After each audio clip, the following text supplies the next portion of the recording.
This program contains graphic material, including offensive language. Viewer discretion is advised.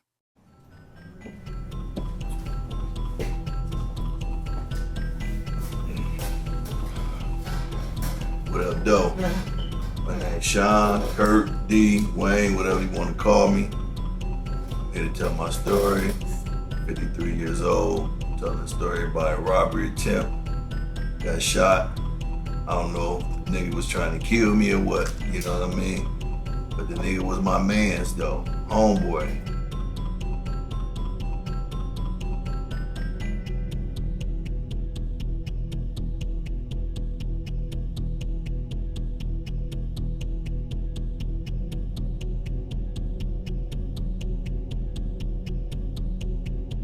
The nigga was my mans, my homie, nigga I grew up with, you know, from knee high. We've been knowing each other since, second grade? We was kids. We all used to shoot pool, you know, eat at each other's dinner tables and stuff like that, you know what I'm saying? So I thought of this nigga like a brother, you know?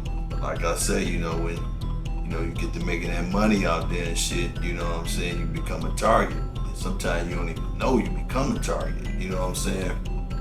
But you do, you know what I'm saying? Like they say, you know, keep your enemies closest, but your friends even closer, you know what I'm saying? Because, you know, them they the ones that get you, your friends, because you ain't gonna let your enemies get too close, you know what I mean? So, you know, I just never thought that would happen, you know what I'm saying? So like I say, you know, it was basically a robbery, and like I say, I think, you know, the bullet would have went a different way, it probably could have killed me, you know? It happened a long time ago.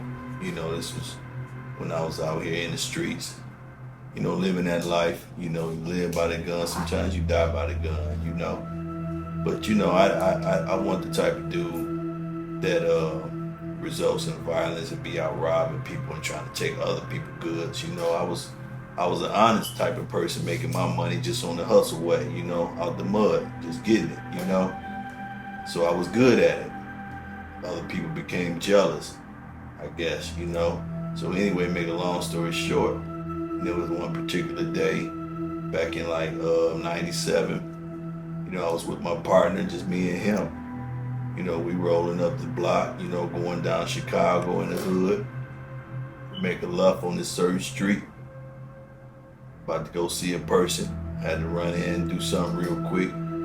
So before I got to my location, you know, I had noticed, you know, this particular car with these two dudes in there, and I knew both of them. You know, me and my boy knew both of them. We both noticed them. We was like, damn, there they go right there, you know. And so anyway, you know what I'm saying? So we bust a left turn. We ain't think nothing about it, you know, because we doing our thing. You know, ain't nobody scared of nothing, you know. So anyway, we pull up at the location we was going to, and I walk in the house, you know. My man stay in the car. I go in, do what I had to do, you know. I come back out. This same car right there behind us and shit, behind my man's car, you know. So I ain't thinking nothing of it. I just walk right to the car, about to get in. He get out the car, talking about, let me holler at you. I said, nigga, ain't nothing to talk about. So he walked towards me. Before I can get to the car, he done met me at the door. So he pulls out the strap, you know what I mean? I'm like, nigga, what? You know what I'm saying? So anyway, he raised the motherfucker and tried to point it at me. I slapped his motherfucking hand away and pushed him, and I got in the car and got in and closed the door on was where we was wrestling, trying to close the door. You know, he trying to pull it open, I'm pulling it closed. I'm telling my guy, like, nigga, pull off, you know? And then so this nigga shot through the motherfucking car and shit, you know? I don't know where he was trying to hit me at. Nigga could have killed me, you know? Because you hit an artery, your ass out of there. You know what I'm saying? But anyway, just so happened, this nigga hit me in the foot. I didn't even know I was shot at first. We closed the door, pulled off and shit on the nigga, you know? So anyway, I finally realized I was shot. I was like, damn, this nigga shot me, you know? I said, man, take me to the hospital and shit. This whole ass nigga shot me. I ended up getting rushed to the hospital from the bullet room. When I got shot, the motherfucker luckily only hit me in my foot, but the motherfucker went right through my motherfucking foot. It ain't just stay in one spot. That bitch hit me in the foot, came out on the other motherfucking side. You feel me? So when I was at the motherfucking emergency and shit, that bitch was burning. Bullets ain't no good feeling. That shit burn when it get in you, you know. But like I said, that bitch went right through me. It still burnt because it left lead in that bitch. You feel me? But like I said, when I got to the motherfucking hospital and shit, the bitches all asking me, police all asking me who shot me. I told them I didn't know. You know what I'm saying? Because you got to deal with that shit your own way. But like I said, when I got there and shit, them motherfuckers told me that motherfucker was 2 inches away from an artery in my motherfucking foot. Like that motherfucker could have killed me just by shooting me in my goddamn foot. You feel me? So I was fucked up with a fucking cast on my leg and foot for the whole time. Couldn't hardly fucking walk, you know, and found out who was really there for me at the time. You know what I'm saying? You really find out who your true friends is when your ass down, you know? So I found out, and from that point on, I started cutting motherfuckers off and making my circle so motherfucking small there's nothing like that ever happened again. You know what I'm saying? Never. You feel me? I learned a lot from that shit. You know what I'm saying? I learned not to put so much trust into nobody. That's what I learned from that shit. You know what I'm saying? Trust nobody but God. You feel me? Because you never know, you'll end up short out here if you put your trust in too many people. This is a dirty world out here, so I learned. And I'm learning every fucking day. You feel me? So those out there, just take heed to what I just told y'all. Because like I say, when you making money, and everybody in my camp was making money, you know what I'm saying? He was even making money with me. I made sure of that. That's why I was surprised how the fuck we fall out from some shit like that. Nigga, I was making sure you ate, nigga. I was fronting you, nigga, and making sure I had a place for you to make sure it worked for you. You feel what I'm saying, nigga? You was eating fucking with me, nigga. You know, and the nigga know who he is. He know he ate with me, made thousands with me. You feel me? He know that. Every nigga that ever fucked with me made thousands. You feel me? Places to stay, cars to drive, all that shit. You know what I'm saying? But you know it is what it is. You become a target when either you looking too good out here, I guess, you know? But like I say, it's the world we live in. So we gotta be careful who we keep around in our circle. Keep your circle small, especially if you're making moves and making money. Sometimes you just gotta just be you. I say I grew up on Exit 9. You know, that's my hood.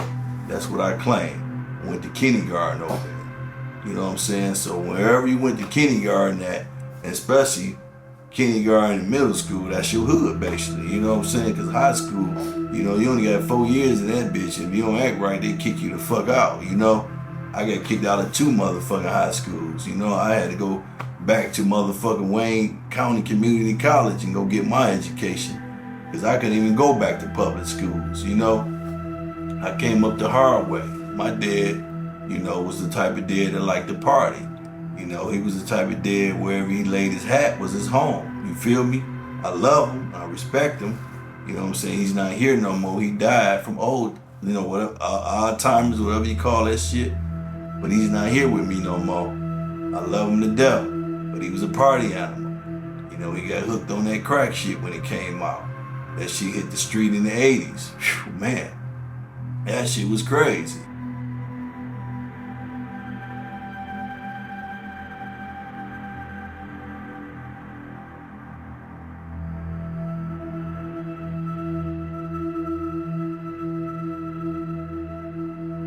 I was a youngster, like, seeing that shit. 9 years old, coming in the house with my moms and brothers and shit.